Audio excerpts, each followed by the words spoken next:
next guest is a man known for his controversial views. He says, for example, that if you believe in God, you may as well believe in fairies. His latest book is about evolution, which he calls not just the only game in town, but also the greatest show on earth. Would you please welcome Richard Dawkins. Welcome to the Late Late Show. Thank you. Another book, another day, another chat show. Why did you write this one? It's about just about the most important thing you could imagine a book being about. It's about why we're all here, why we exist, why animals and plants, just about everything we see exists. That's the most rivetingly exciting subject. Could have been written any time. I take it, though, you mean why write it now? Why now, exactly. Less interesting question. Okay, well, I'll take the answer. If you could make it interesting, I'd appreciate it. Well, it is true that there is poll information which suggests that in the United States, somewhat more than 40% of the population thinks that the entire world is less than 10,000 years old. Now, that is a bizarre circumstance, that 40% of the population of the major industrial nation in the world should have a view which is so incredibly out of tune with reality. And so that's one reason why it was necessary to write this book. You felt it's time to call a halt to such. But what would they feel about your writings? Do they think it's just that you're being unfair to them and that you have it wrong? They think that everything in the book of Genesis is literally true, and therefore, if science contradicts the book of Genesis, science must be wrong and Genesis must be right. What's your take on what actually happened vis-à-vis humans arriving here in the state we are in? When did that happen in your... When did humans arrive on Yes, on Earth? Yes, as we know. Well, it was a gradual process. It's a bit like saying, when did a child become an adult? I mean, you know, by convention, we say it happened on the stroke of midnight on the 18th birthday, but we know that actually it's a gradual process. So there never was a moment when the first human was born. The first human looked exactly like the last ape, so to speak. So, but if you put a figure of about 100,000 years, that would be, by about 100,000 years, you'd be getting humans that were exactly like us, as far as their anatomy is concerned. Probably not as far as their culture is concerned. They didn't have painting and things like that. And how different are we from other animals, then, broadly? Well, we're hugely different from other animals in that we have language, we have art, we have mathematics, philosophy, we have all sorts of emotions that other animals probably don't have. Yes. And what about the notion of God, then? Where does God fit into all of this? Well, God, as I see it, has rather little to do anymore. I mean, there was a time when God had a lot to do in people's minds. He made the world, he made life, made humans. That's all out now. We don't need God anymore to explain anything. And I think that pretty much means we don't need God at all. Yeah, but who are we? Because, like, pretty much everyone watching, well, many people watching the TV would think that, watching us tonight, would say, well, I don't belong to that we. That God is very much in their thesis. And no doubt it is, and no doubt there are people who get plenty of consolation from the idea of God, and no doubt there are people who think they talk to God and think God talks to them, but that doesn't mean he's really there. So where is he? Doesn't exist. Not in the slightest. I would have thought there's certainly no evidence that any kind of God exists, no. So what is the Vatican then? What, Toy Town? Or, Yeah. I mean, a gigantic and very expensive and very rich waste of time. There will be many people watching tonight who will say that, you know, much of their lives have been lived based on a belief system that involves God very much being in existence, and that this is what they've, you know, lived their life based on. What do you say to them? Well, that of course is true. There are many people who think exactly that. It doesn't mean they're right. And your thoughts on their beliefs? Well, they're misguided, mistaken. Do you feel sorry for them? Yes. Yeah. Why?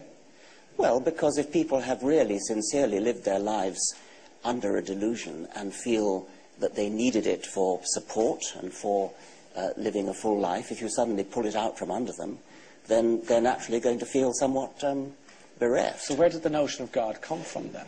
Oh, well, I think it goes back a very long way. I think it partly comes from the desire to understand. I mean, we look around the world and we see what an incredibly elaborate, complicated place it is. We're used to the idea that complicated things must be made by something or someone. And so it's very easy to see why the idea of God should have grown up. And it took a very long time. It took until the middle of the 19th century until people realized that there was a better, more economical explanation for all that. Do you see God as believable as the Easter Bunny? Pretty much, yes. I mean, would you equate them? Yeah, pretty much. I mean, that sounds facetious because, of course, nobody believes in the Easter Bunny, but lots of people believe in God. But if you actually examine the amount of evidence there is for either, it's equally sparse. See, God fills a space for a lot of people in their lives, as you probably know from talking to people who believe in God, spiritual, the soul, and so on. And people who have religion and believe in God might feel that the road you travel is a very lonely one. Not at all lonely. I've got great friends and I have a wonderful life with human companionship. That's real, warm human companionship. It's really there. That's not imaginary. That's really there. By the way, this has nothing to do with the new book. You're asking me questions about the previous book, The God Delusion. Yeah. I'm also asking questions that are interesting to us. Yeah. So I'm not being smart about it. I'm just telling the truth. Yeah. So what happens then, as you see it, when we die? Well, some of us get buried and some of us get cremated. And where do we go? Where do we go as you see it? Is that it? Game That's over? Game over, but the game while it lasts is pretty wonderful. I mean, what happens when we die is the same as before we were born. I mean, you know, we didn't know anything about it when Henry VIII was alive, and we wouldn't know anything about it in 500 years' time. Do you fear death? No, I fear dying. Why? Because I'm not, unlike my dog, allowed to go to the vet and be painlessly put to sleep. But because I belong to this privileged species, Homo sapiens, which is the only one that is not allowed to be painlessly put out of its misery. Okay. I would like to die under a general anaesthetic, just as I'd like to have my appendix out under a general anaesthetic. Have you thought about, at the risk of being morbid about you, and I'm not, have you thought about your own funeral?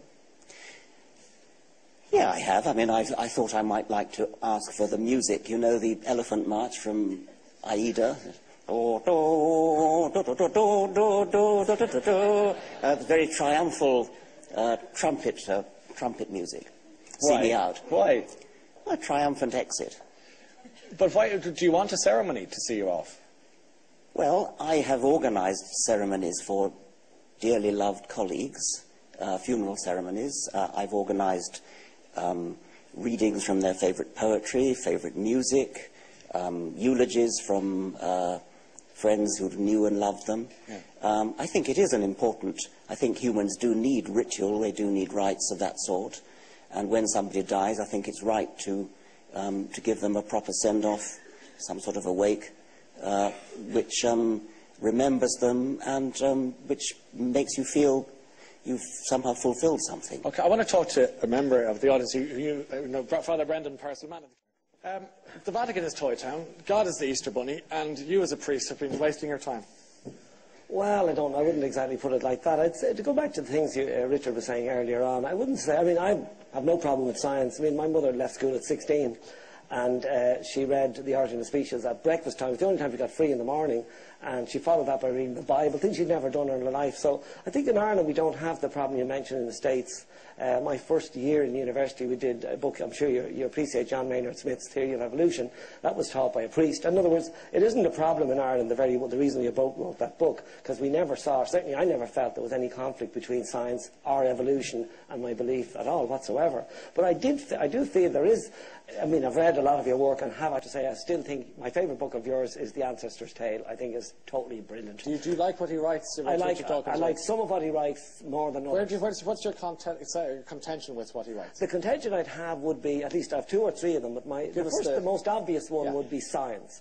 That I think, I'm not trying to annoy you, Richard, but I think he believes in science in a sense that he feels that science explains everything. But, I mean, the one thing science doesn't explain is science itself. I'm talking about the natural sciences, including biology. So I feel there really is a problem here because, if you like, the word science comes from a Latin word meaning knowledge, and I think there's other forms of knowledge which are just as well grounded as the knowledge of the natural sciences. So there are questions that are not asked by the natural sciences. So I've always felt, in a certain sense, you shouldn't give answers to questions you haven't asked. You might argue, Richard Dawkins, you might argue that with your theory and evolution and so forth, there's evidence, there's things to look at, to point to. What do you point to when it comes to God? I would say, because one of the good things about his book that he's mentioned there, and I've seen the reviews, I haven't had time to read it, but one of the good points about it, part of it is written like a detective story, am I right? And there's clues, and you're spotting the clues. And I would say one of the obvious clues to the existence of God, remember, we're not talking about the God of Christianity, of the Old Testament, we're talking about a God at the level of pure reason. Effectively, the fact that you have a reality, namely the Big Bang, you have a question there that cannot be answered by physics or astronomy.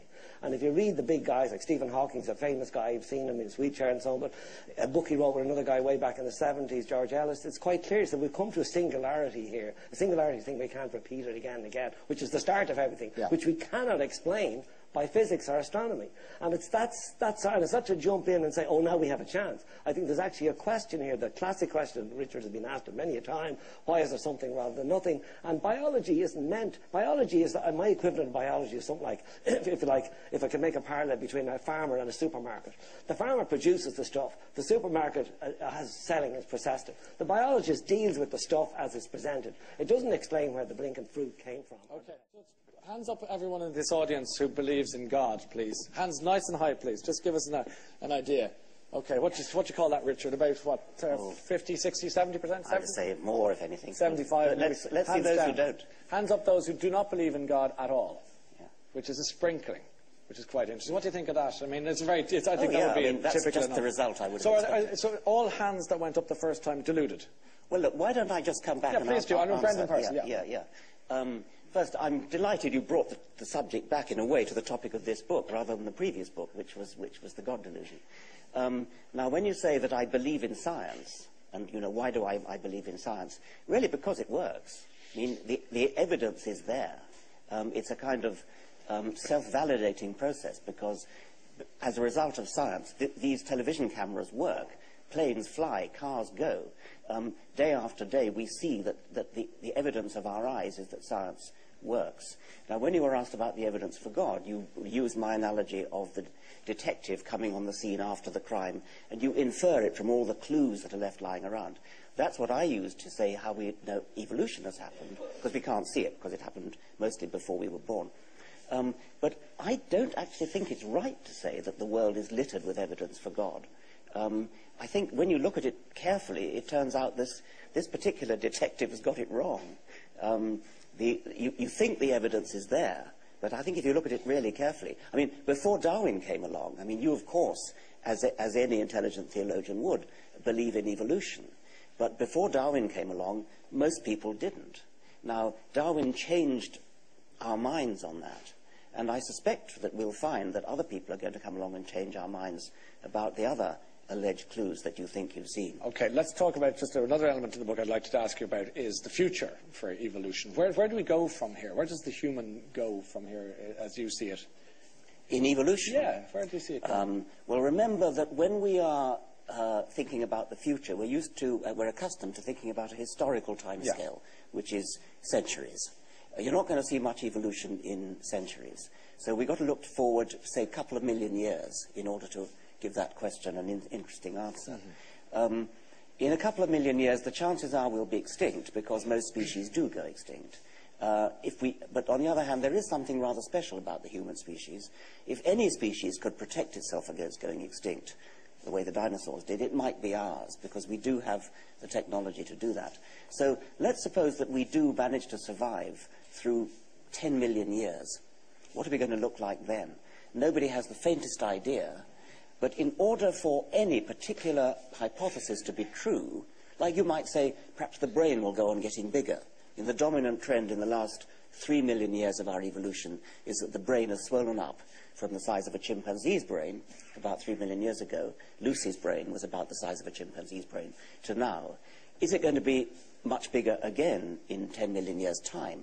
Well, only if it's true that the cleverest, or the brainiest anyway, the individuals with the biggest brains, are the ones who have the most children. So is there any evidence that the people who have the most children are the brightest, or the cleverest, or the ones with the biggest brains? I don't think so. But it would have to be so in order for natural selection to favour the enlargement of the brain. It must have been so during the last 3 million years. Otherwise, brain size would not have increased the way it has since the time of Lucy 3 million years ago. Okay, well, thank you for coming to see us this evening. Thank you very much. Richard Dawkins. The book, by the way, is there. It's The Greatest Show on Earth.